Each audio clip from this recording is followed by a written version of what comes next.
You're still searching for that breakthrough that always feels just out of reach. What is your true life path, and how do you finally find it? Welcome to Say It Anyway, the podcast where we help you unlock the breakthrough you've been waiting for so your true life path can finally come to life. Each week, we share powerful practical tools you can use right now to start transforming your life. You'll hear raw, honest conversations with people from all walks of life, people who found their way forward and are here to share mindsets, strategies, and wisdom that help them get there. I'm James Ferrigno. I've helped people reconnect with their power for years. I'll guide you beyond surface level solutions into a deeper way of seeing the world, one rooted in connection, courage, and open-hearted dedication. This is your space to think differently, live boldly, and finally do the thing you were meant to do. Let's get started. Welcome, I'm James Ferrigno, and this is Say It Anyway, and this is part 2 of our conversation with Elizabeth Cruz. Yes, that's the re-triggering Right? from your thoughts. Oh, So, man. yeah, I'll go through some of my process with that. Was that the first thing that really helped me was admitting it was happening. So I would take a journal and write down, I am afraid, I am scared, I am afraid, I am scared, I'm terrified, I think I'm going to die. And I would just write all those things down because part of it was like, part of me was so afraid of the fear, it didn't want it and wouldn't admit it was happening, which just lights up every one of your Totally. synapses, right? So then you're just on fire with falling out of life, right? You're just, I don't know what to call it, thinking you're going to die and panicking. So first is admit it's happening. This is happening. I'm afraid. This is real. And the action of writing it down is a physical action, so it helps you to get into your body a little bit. And that was the next step, is to ground, to embody. And I would even just tap my arms, hit my legs. I am in a body. And I eventually found if I was truly grounded and embodied, I couldn't experience anxiety. Like it can't happen Hmm. if you're Hmm. truly in your body. And then I would get so that I would start to feel the anxiety. Oh, here it comes. And I go, wait, no, I'm in a body. Just kind of drop back in. It's like, oh, okay. And then you have this little sizzling uncomfortableness, but you Mhm. don't blow out into that, you know, I'm Yeah, gonna totally. explode, Oh you my God. know. I just, So, yeah. So I would just sizzle there for a little bit in my body, and but then it would fade. And the next thing I found that was really helpful was to do that.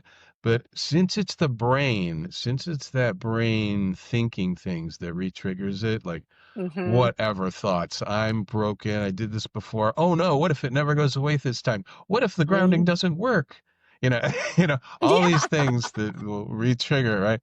And what if it gives me a heart attack? And so is that I would do something, is to carry out an activity so that I'm doing that instead of having time to stew in it. Like you don't want to stew in it. You want to accept it and move through it, but hmm without touching it. You hmm allow it to do it. You don't do it. You don't stick your fingers in it and go, here, move on. I'm going to make you move faster and I'm going to do this to you. And I pictured myself with the anxiety just grabbing it and messing with it and pucking it, and that's really what's happening, and it's going and that's what's causing it, right? So it's just hands off, just let go of it, let it do its thing, leave it alone. And then if I leave it alone and go do something else, something scary, not just anything, not a Right. distraction, but do something challenging that's bringing up fear. So then the fear comes up. I know I also found this early on, real fear of something real is much better than fake nonsense fear of nothing, you know what I mean? So Yeah, like like what? what I originally did, it was during when I was really experienced, it was like, so 2003 or 99, there was big protests, I remember, in the city of San Francisco, and there was police and riots and they were shooting tear gas and stuff. I like went there. I went, this is my place. And they're sicking the dogs on us, dogs are chasing people. And I'm like, this is great because there's really something to be afraid of, a dog, and it's going to bite me, right? But that felt so much better. I'm not advising anyone do this, but it felt so much better than the fear in my head, me sitting on my bed going, oh, I'm gonna die. It Yeah. was much better to, like, I'm afraid, but there's a real reason for it. Then it was, and that's the difference between fear and anxiety. Fear is just fear. Anxiety is fear that you're poking at and messing with and making worse, and yeah, you're so just occupied with that fear. That's what causes the anxiety. It's just you're so Wow. concerned with it that you just gotta poke it in every way and get it to be worse. So having the real fear. So instead of that, it was doing the dating stuff and the approaching women thing. That was good because it's safe, but the fear is real. So I'm not actually going to get bit by a dog, but it's not nothing. I'm not just sitting there doing nothing. So this is real fear. And I'll just go through the process and talk to the person, even though I'm afraid. And that was a huge, huge. If you can find something like that to do, where you're doing something a little challenging that causes you anxiety, but, something to think about, you can think about that instead of stewing around in your own head, which is just. Yeah, and that's why I can meditate separately from the anxiety, but like I couldn't meditate while I was having the anxiety because it just created this clear space for me to think about more horrible things.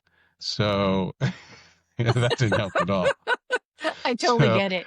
yeah, do the morning meditation before the anxiety happens. Yes. Right? So, Like, yeah, do to the day kind of before keep the your anxiety system. comes.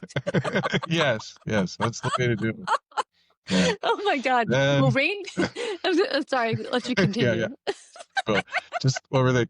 So yeah, then like when it comes, I also physical stuff. Go out and run. You know, Yeah, jump up and right. down. If I were a person who boxed or something, I'd do that. That seems like a Yeah. perfect thing to do. So yeah, something like that. But the embodiment, just grounding, really, really helps. Um, Yeah. so those are some Agreed. of my thoughts on that. Yeah. Yeah, thank you for sharing that. That was awesome. I mean, interesting. I never really Hmm. thought about going out and like doing scary stuff. I mean, granted, I have done a lot of scary things, Yeah. but not when I'm having anxiety. I mean, the thing that I'm like, I'm going to go out and scare Hmm. myself for real. I was like, oh, Yeah. I never really thought about that. My thing is more like, let's go exercise. Let's go for a walk. Let's do this. Let's do that. Yeah. But I think that's a really good That's good. tactic, to like actually go out and scare yourself to death. You're like, ah, then you're like, I'll give you something to Yeah. be afraid about. Yeah, yeah. Well, just to be clear on that, like What? all I had was, something really terrifying. So like it was an improvement, but like doing the approach is something actually productive Of right. that's what actually got me through it. Of Yeah. course. Yeah. And I remember when The I other used to thing is coach just men. yeah. No, go ahead. Go Yeah. ahead. No, you first. Yeah, yeah, the first part's just a funny story of that's what I found. That's what I could do. So but yeah, the real healing took place with doing, talking to women. Yeah. Yeah, that makes sense. I mean, like I said, we have that in common. I used to teach men and coach men, and we used to give them the rejection game. Like go out and get as many no's as possible, so you get over the fear of Hmm. talking to women. And it was really remarkable. What would happen to them is that they would become, in many ways, fearless. Other things would drop away, and they'd have this different relationship to rejection and to fear. Not saying they had anxiety, but they Hmm. just did have approach anxiety, which is a type of anxiety with women. Um, Hmm. it really works. Not that I did it because they did it, because I just was a teacher, but the point is Hmm. that I think it really helps when you really can continue to face that fear, and particularly with women, and asking them and talking to them, and it helps dissipate and help retrain your nervous system as like, oh, it's actually safe. Women are safe, and I imagine it Yeah. translates into other parts of your life as well, right? Making anxiety Yes, maybe absolutely. right, making things like, oh, this isn't as bad as approaching 10 women and getting no, Yeah. right? Like something like public speaking can be a great Oh thing yeah, to do as well yes, because you get the I same did type of that. thing. I did that. I did lots of Hmm. public speaking. So yes, it totally does get you up there and helps your nervous system kind of regulate itself. So anyway, anxiety. It's actually anxiety in some ways a friend and foe. Friend and Hmm. foe. Yeah. Oh. And just also to be clear, these things work for someone experiencing anxiety, someone in that second Mhm. stage, someone in the first Mhm. stage. I ran into this with some guys in the dating field. Them doing it does not result in the same thing. You're not curing the anxiety because it's not there. So you're at your, yeah, something different is occurring there that's not, it's kind of premature. So you gotta Got it. watch out for that because the guys can get fake confidence. Fake confidence. What I call fake confidence. Real confidence is when you're grounded and authentic and connected to Yes. yourself. The fake confidence is actually what confidence usually is. When we see people who are confident, that's usually the fake one. You mean like the It's puffer usually fish a kind of thing? and that's a disconnected ego thing. Yes. Yeah. Yeah, that gets complicated, but I Yeah. know what you mean, where people are faking it. They're like, yeah, they're over. I call it the override, and that's something I've Mm, did for a long time, which is override. And I think that's the first level, like what you talked about. There's different levels, like that first level where they're, mm, and maybe I'm incorrect, but that place of like, I'm gonna puff out. I'm not gonna feel whatever this is. I'm gonna overcome it, and I'll mm. do whatever unconscious patterning that's there. That's my default patterning to go to. Yeah. Right? I think there's something Yeah. to be And said about that, which is just produces really awful effects for those because people are like, oh, yeah. yeah, that's weird. That's too much over the top versus authentic and Yeah. grounded. Like you're going to be more like bamboo, right? You're going to be like, Hmm. okay, cool. Yeah. All right. We're good. Yeah. Well, do you want to You're give me your natural and number? Yeah. You're yeah. natural. Yeah, you're real. There's, yeah, and Yeah. the people who are completely unconscious of it too can behave that way, and that's where Exactly. unfortunately a lot of leaders in the world are that way. And that's how they So, get there. yeah, by just pushing through with just bullying through with their fake confidence. Yeah. So, Yeah. yeah. Anyway, good topic. That's Anyhow, a good topic. yeah, yeah. So, yeah, anxiety is I mean, fear is a big deal, right? On this earth, right? There's love and fear. Right? Yeah. So, Yeah. there's the people feeling it, the people not feeling it that have it. Yeah. So, well, we all have it Yeah. as human beings, you know. Yeah, it's true, true, true. So, when did you realize that your pain and struggle and everything you'd been through with the anxiety and the breaking apart and coming back together, when did you realize that that could be used to serve and help others? Good question. That's a good question. A long time ago. Like I started getting into coaching before coaching was a thing. Like I had gotten into coaching, gosh, in the early like 2010, 2009, right? I started Mm-hmm. coaching them. And it was then I got to begin to realize like, oh, I think I can help people because of what's been going on with me. Grant has always been kind of like, who do I work with? Right? There's always that question because who do I work with and who am I? Like, who am I is like, I don't know who I am. What am I about? Trying to figure out that process and how do I help them? So, yeah, probably in the 2010 or like late 20s, 20s, 2000s, what do you want to call them? I don't know what you call them, but yeah, that. The And aughts. the aught, yeah, I was right there. I was like, what? I know it's called something. I just heard that recently. I was like, the aughts. That's what it's called. The The aughts, yeah. aughts.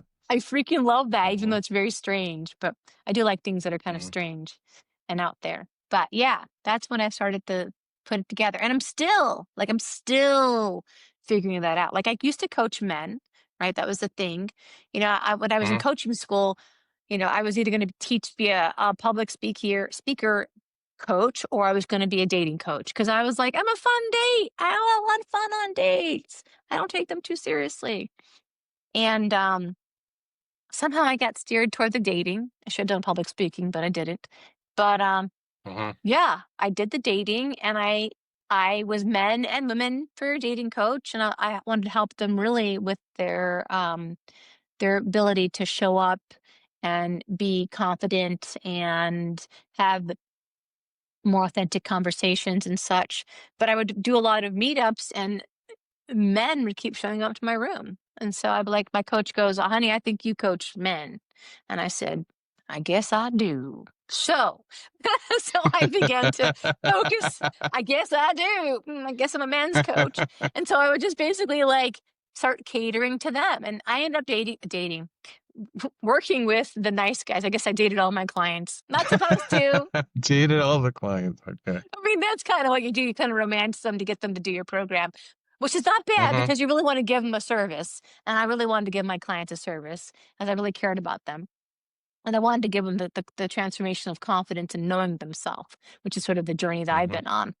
But anyway, so yeah, I figured out who my clients were. I worked with them. I never knew if that was a total fit for me, but really what I was after, like I said, was just helping them find out who are they, give them the confidence.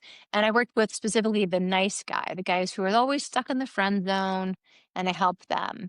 And then that went away, right? As all things end. Me Too Mm-hmm. sort of killed my business, which is Mm-hmm. okay, but and now I'm basically in this restructuring place where I'm trying to figure out like who's next, what's next for me as I get older, because that's something I really want to do is, serve others who have, maybe similar wounds, maybe around confidence, maybe around their orientations, right? Or maybe it's around their self-worth, right? And you and I talked a little bit about this before we started rolling, but like, am I, am I, um, how worthy am I? And is my net worth and my self worth, they're tied. Are they tied or should they not be tied? And I'm, as a person who's a little older, I'm looking at like, oh my gosh, my net worth is not where I'd like it to be because of the choices I made, but that is impacting my self worth. And so, can we begin to tear those two apart and then begin to look at like, what is my worth? And maybe I work with people of color, women of color. I don't really know what it's going to look like, but I know that I'm here to Mm-hmm. serve and I'm here to help people um, figure out, like, just here to hold space and a great space holder to help people sort of, hey, come on in here. Let's do this. Let's, let's end community sort of heal these wounds so we can, as a society, right? I do my little part of healing parts of society to say, you're just being a human being is good enough, friend. I don't know. Mm. I think I'm off topic, but I'm not sure. Bring me back. What No, was the question? no, it's fine. What was the question? What was the question? We were talking about you serving and working with people. Oh yeah. So, did you? So, and I'm also curious, like, do you think maybe mindfulness and meditation could play a part in that, or Um, has that I ever think so. occurred to you, or? I mean, Mm, of course, I think with any of this stuff, it's like any of the mindfulness practices, meditation, mindfulness, I think that's sort of the basis for just being human, especially in our day and age. Like, I think if we, I would bring meditation into my coaching practices when working with my men. We would do a moment of silence, right? To kind of gather the self and come to the self. Because, like we said earlier about presence, like if you're not present, what are you doing? What's running you? Which is basically a lot of your automatic responses. You don't think about it, you just do, right? Versus if you take a moment, feel your toes, feel your bum in the chair, feel your breath. And even now for me, it's like I get excited real easy, right? That's part of my ADHD and my Vata mhm. mind. It's like, you know, take a breath, but come home, and say, okay, what am I feeling in this moment? But yes. So to answer your question, yes, yes. Meditation, mindfulness, always part of my practices. And that's why I think right now with Rain and I, like Rain is a meditator and I'm hosting her on our platform, which is called Liminal Heart. And it's all about helping people move through these transitional spaces. I wasn't where I wasn't, or I'm out of where I was, and I'm not where I'm going. I'm where am I? I'm somewhere lost. So I'm definitely Mhm. wanting to help people via this transition in life where, or whatever it is that's going on for you that's making you feel a little uneasy being human and being embodied, you know? So yeah, we'll see. We'll see what happens. I Okay. mean, I'm at the mercy of the path that's ever windy and curved. Oh. Yeah. Yeah. That's one of the main, that was the inspiration for this show, really, is helping people that are in that transition phase and maybe you're Mm. stuck or don't know where to go. Yeah. Yeah. I'm raising my hand over here. I'm raising my little hand over here. Especially, I think as you get older too, there's this thing of this idea like you should be here by now. Ah, Mm-hmm. you should have this much money, these kind of relationships, this kind of success. Wait, it's What have like you been who's doing? yeah, what have you been up to? Especially coming back to Ohio. Like in San Francisco, we're in a No little good. bubble, so we can just be whatever. We're like, yeah. Yeah. And then they're like, what have you been Yeah. up to? You ain't got nothing. I'm like, oh, I have nothing. Yeah, nothing. Huh. Well,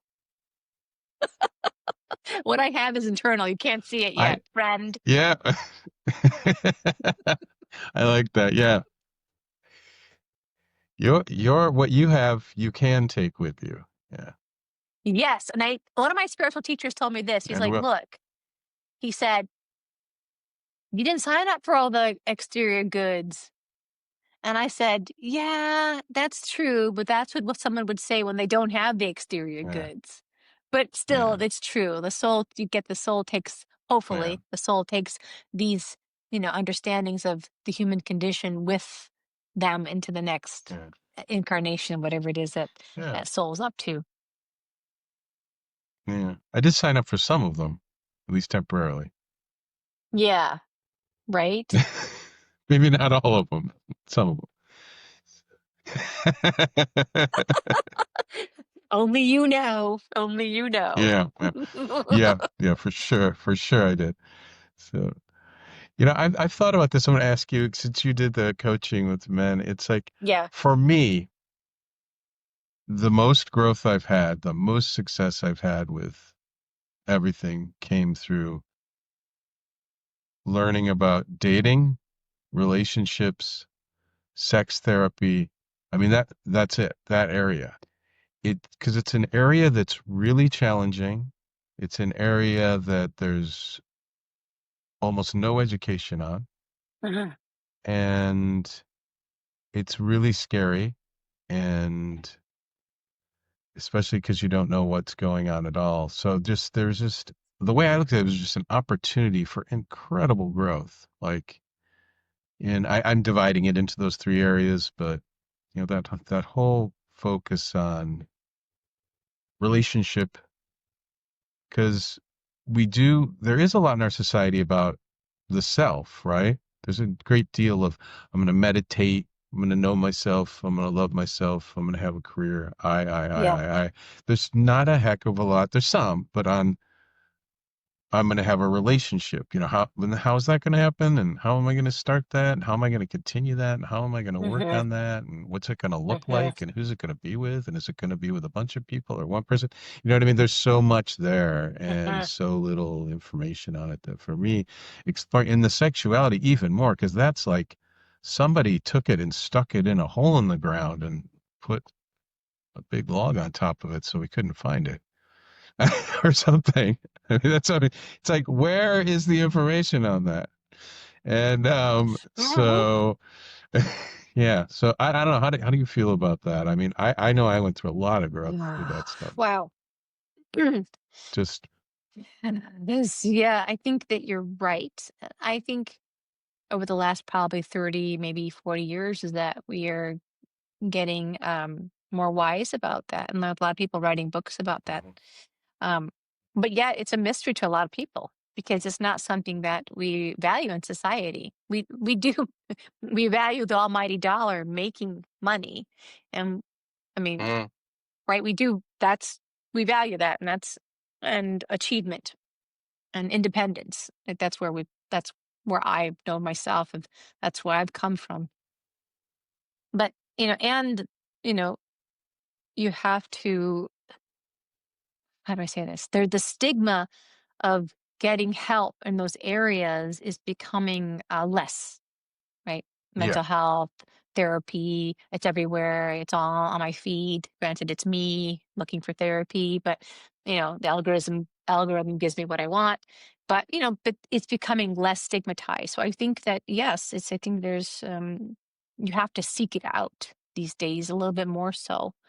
And it is challenging. And it is one of the things I am challenged with, you know, um part of being a dating coach, there was an aspect like I'm queer, and there's an aspect of like there's some things that like my guys that I was working with them, we were similar. I don't want to approach women either. I'm like, what do I do? What do I say? And that's still an Hmm. edge for me where I'm still working out some of that stuff internally for me because of the generation I came from. There's shame and there's all kinds of things. So I'm a little suspended in that particular place, but I identify it as a place I want to continue working on. But yeah, my growth, and I'm thinking about it over the sort of like the umbrella of my life, like it's the reason why I do all the things I do, a study, is because I want to be more connected with myself and other people. I want to have those relationships that feed me, that give me the sense of who I am. And, I struggle. I still struggle. Like I struggle with talking to my dad and trying to like have conversations and overcome some childhood fears around that relationship and speaking my truth, and especially when difficulties come, like that's a tough one. Like how do you navigate conflict? Like and stay connected but not have it toxic Mm. and step into your power Ooh. and say the thing you need to say. So these are things I'm Mm. still working on. I'm not great here, Hmm. but this is the juice of life. Like, I mean, what they say, okay, this is cliche to say this, but like people on their deathbed are like, um, what's one thing you wish you had more of? Better relationships, right? Or I miss my kids this, or right. It's not about Mm. I made $1 million. I didn't make $1 million. So really what we're all after, and this is something that I've been, I'm thinking about doing again, which I used to run authentic relating groups, but starting up another Mm. one because in that every day and coming together or weekly, whatever it is, that we want to learn to Hmm. navigate those challenges. Not perfect, because none of them are ever perfect, but how to begin to get those skills to navigate, like, oh, that hurt my feelings. Wow, I'm feeling Hmm. angry right now. X, or I have a story that you did X and I felt Y, and here's my story. And the intention is I want to be closer to you. So I feel like that's basically everything we do is just to like, hi, want to be my friend? Do you like me? Do you want to come play? Right? That's kind of in a nutshell. Yeah. I mean, that is really that simple. You know, um, Hmm. again, I went off on a tangent. I love tangents. ADHD at its finest. Yeah. You're good at it. Yeah. Ching, ching, ching, ching, ching, ching. Revel in it. Bang. Anyway, yeah. So I don't know, but yes. So the answer to your question, yes. It's been it's a fundamental teacher, whether good or bad, because if you don't have distinction, like Abraham Hicks says, well, if I don't know what I like, if I find something I don't like, or if I don't like this, then I surely know I don't like this, I'm going to go over here. Well, and so you have to keep sort of figuring out, like, well, what do I want? What do I want? Okay, this teaches, that teaches, that teaches about you and the other person, about Hmm. what you want in relationship. So yes. Mm, yeah, I'm done. Stop rambling. I would I would like to like just mention one thing you said, like when you said something like this, that when you're interacting with someone else, usually someone in your family or someone you're close to, a partner, um, and you can get triggered, then to remain separate and grounded and in your power and authentic while that's happening. And I just thought I'd say that's a high order skill. And that's something that I still struggle with sometimes. Now, like Okay. with people outside your family and relationship, I have no problems at all. Mm, But when you get to those really close family and relationships, it can be yeah, really tough. I'm not saying I'm an Just, expert at it. just, Uh, yeah, just so we know. Um, I know that like I am an expert when it comes to like anyone that hires, really anyone outside of like a small handful of people that I know really well. Yeah. Hmm. But there's still challenges there. Yeah. Yeah, So agreed. don't think you're broken and there's something wrong with you if just whoever's listening if you can't do that. So Yeah, I can't do it that well. I mean, if I said that, I misspoke yeah. because honestly, I Yeah. what my strategy with my family is, and this is probably why I do what I do, is because I sort of uh I'm the quiet one in the family, and I try not to cause too many problems, even if I'm like, I'll be like, you know what, that's great, but let's change the subject. We're gonna disagree. We're not gonna, I love you, but let's change the subject. Okay, let's move on. So I deflect Mm, a lot good. because I don't have the skills. I do have the skills, but it's like I don't feel like for me where I'm at is to go in when sometimes the consciousness, this is not a slight or slander of my family, isn't there. There's no point of beating a dead horse, Yeah. and that I can't. It's not going to land. There's no ramp for the conversation I want to have. So I just love them. I love them. I Mm, put up my boundary if they need to be, and I move on. I say, okay, it's not worth it because that's not, and then I go to I have those conversations with those other individuals who and I can have the same level of understanding. I mean, I might bring them up a little bit depending if I, God, this sounds so arrogant. I'm just gonna tell myself this sounds really awful. This sounds really awful, but no. like, it's like, what I'm talking about. Like you talk to people and you're like, Shh, and you're like, well, let me change my strategy Well, here. yeah. Well, That makes I have the sense? same experience. Yeah. So especially if the person is much older, this can happen. But I know like in my family, I mean, I was the loud one. So I was the talking one. I did not deflect. So I went right for the center of everything. Oh wow. And so that Wow. was fun. That was fun. So eventually I learned not to do that. And so, but now I don't do that because a more intelligent way of looking at it, like the way that you're looking at it, a more practical way as well, is to see that some people don't have the context or experience to be able to talk about some kind of nuanced thing, especially in a field of information they're not really familiar with. I mean, there's a lot of people who, especially I've noticed people in the generation before me who don't, or my generation, that think of, unfortunately. So do think of something like therapy as something for crazy people that it's embarrassing to do, Yeah. and especially people that live outside of New York City. So, or San Francisco, Yeah. and so those people are not equipped to have a conversation about, the difference between Freud and Jung, or, what I mean? They just don't have the awareness of it. It's like me trying to talk about, I don't know, football or something I know nothing about, right? Right. So, yeah, it's pointless. Yeah. So there's Yep. no reason to do that. Yep. Then you're kind of just being arrogant, then what are you doing? You're trying to shove your ideas and down their Yeah. throat. Yeah. What's that about? That's a bit of an ego trip right there, right? Mm. Just accepting them for who they are. And really, I've learned that really the true test is really being able to listen and ask them questions about themselves and listen to what they say and just be Yeah. interested in them. If you Yep. can't share what interests you because they're not equipped to do that, then you just have them share what interests them.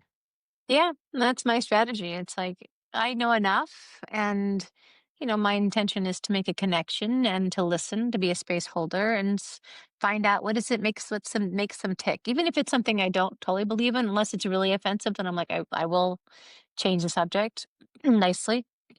But it's like I think, and this comes down to just being um, human.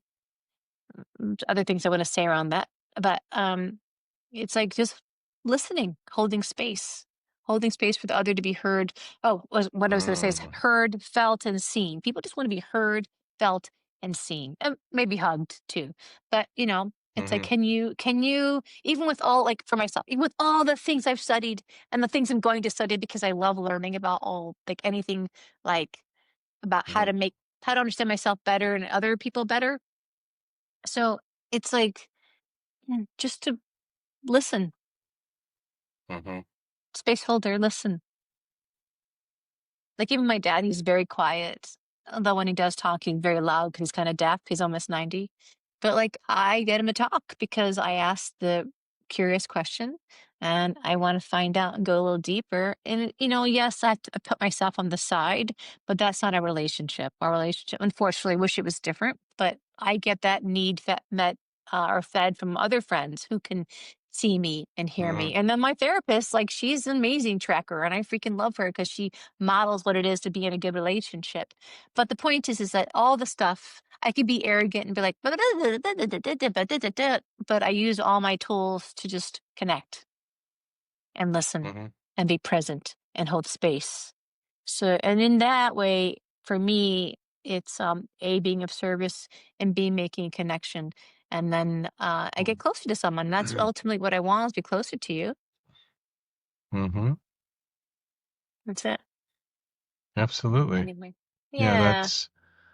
that's the goal. It's the connection, not to try and educate other people or talk about something they're not interested in. I think just even traditionally in the United States, I mean, people have different types of friend groups.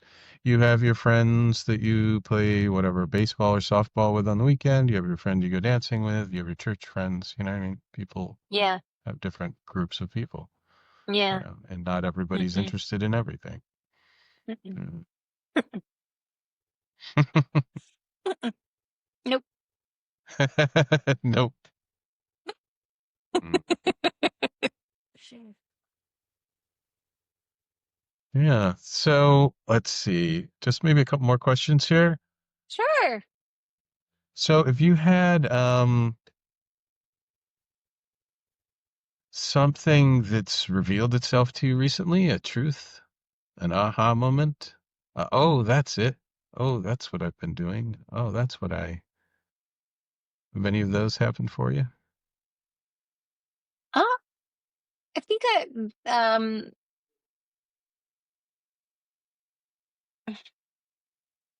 I'm thinking. Mhm.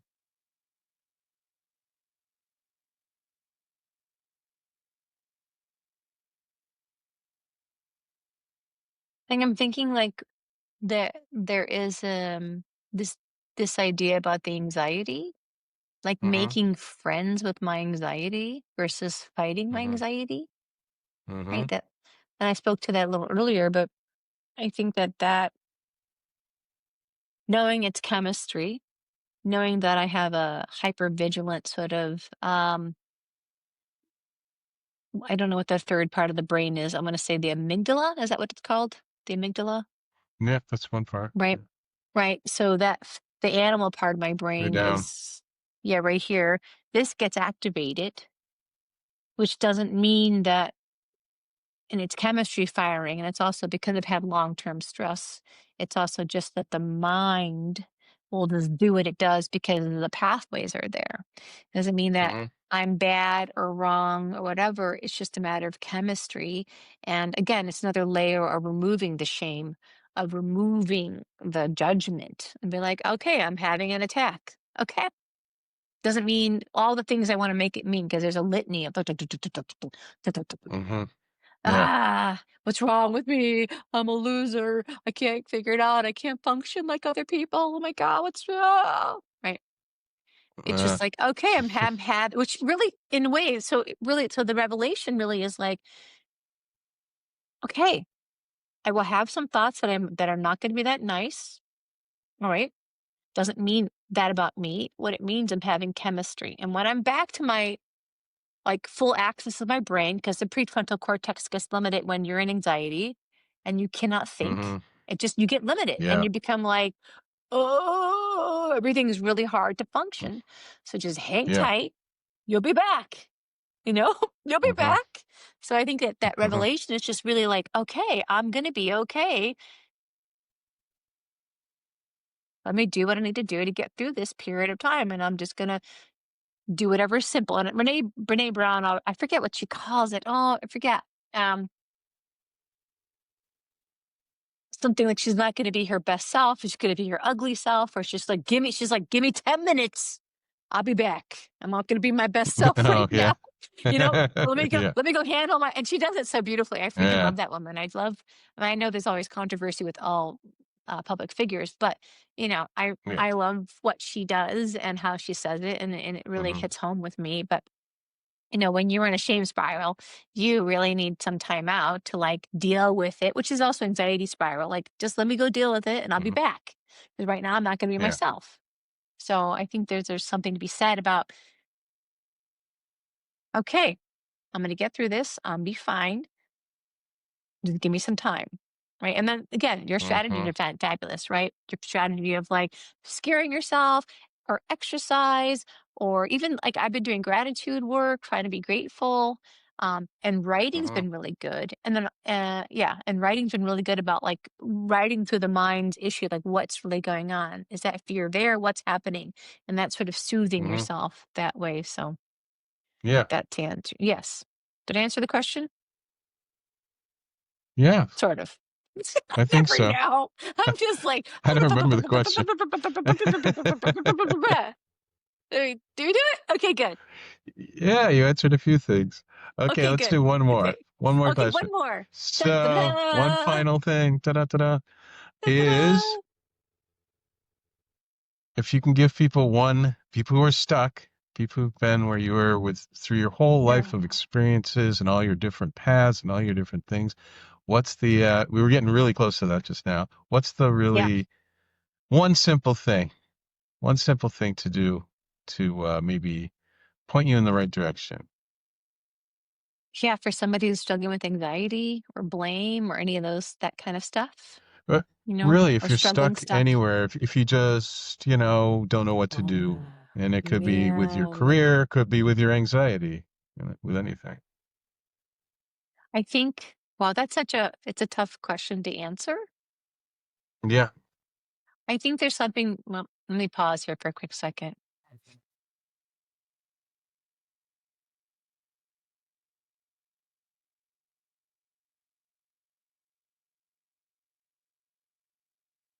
I think there's a space of compassion we want to get to. Like, it's like thinking about your little self, like your little one, like your little person, like your little girl, your little boy, or your whatever, however you identify, whatever internally, like, and just maybe it is that meditative, mindful space of taking of like I just did. Pause, Yeah. breathe, and see who's there. Like, this is about parts work, right? Just like what part of you is feeling a certain way. And it might not come right away, and you might not be able to do it for a while. And maybe you need someone to help you, like a therapist, to help you sort of go within. But it really is that pause and that breath and that sort of inquiry. What's happening here? Who's who's talking? Who's here? What's going on? It might feel fake or might feel phony or might feel dumb, as it kind of does. You're like, I'm just making this shit up. As it kind of feels like that. But there's like really, and once you do this practice of just stopping, pausing, listening to the inner self. And sometimes listening is like, it's like, why did I do that? Why did I say that? Why did I say that? Or what was going on there? I was scared. Oh, right. It's this inquiry. Why was I Hmm. scared? What did I do? How come I did that? Which only comes in those moments when you're still. Only comes in the moments when you're like, and still doesn't mean like sitting and meditating. Still might be going for a walk in the park, going for like a bike ride, even on the treadmill, like I was running, like, or even going like with James, going to like you know, a protest or something. No, just kidding. I don't know if that works. But really, I it's don't know like, about that one. I don't know about that one, but like just sitting and being with Mm. what is. Like I said, maybe it's writing. And I'm rambling right now, but there's just something about like stopping, pausing, breathing, mindfulness, inquiry. Mhm. Mhm. What's happening there? And also being willing to be afraid, right? And feel that fear, like what's underneath that, right? Because that's the Mm. process. So what's underneath what's all Yeah. the hustle and bustle. And that's also letting Mm-hmm. yourself have, like, if it's fear, it's fear. If it's anger, it's anger. If it's tears, it's tears. Like allowing what is to be present in the moment. Like really come back to like, what's this moment? What's happening here? It's a very complicated answer to give to folks, but I would say that's kind of what I do. It's like, what happened? And feel it, even if it sucks. Ugh, I hate it. Anyway, Mm. yeah. Yeah. Nice. Yeah.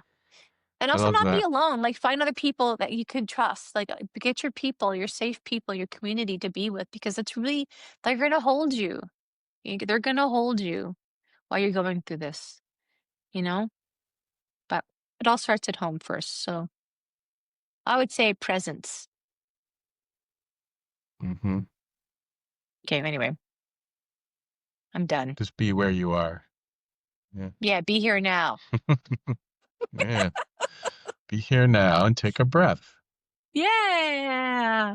Easier said than done, but it's a process. It's a process. Yeah. Yeah. Yeah. Okay. That was fun. Slow practice. Yeah. It's great. Thank you. Elizabeth, thank you so much. Yes. Thank you for sharing all your experiences, your wisdom. Um, Very grateful. Yeah, I'm grateful for you. Thank you so much, James. Yeah, I'm like I said, I'm honored that you reached out and I'm honored to do this. And I'd like to do more and maybe in the future, you or other people or whatever. But like as I continuing, I want to do more service work with folks to help them, in this space between the liminal space between I don't know where I'm at, I don't know where I'm going and transition. So anyway, thank you again. I really do appreciate it. Mhm. My pleasure. Yeah. Absolutely. James Ferrigno here, and it would be great if you guys could subscribe, like, follow whatever platform you're seeing this on, because that really helps me be able to continue the podcast. And so if you can do that, that would really help us out. Thanks a lot.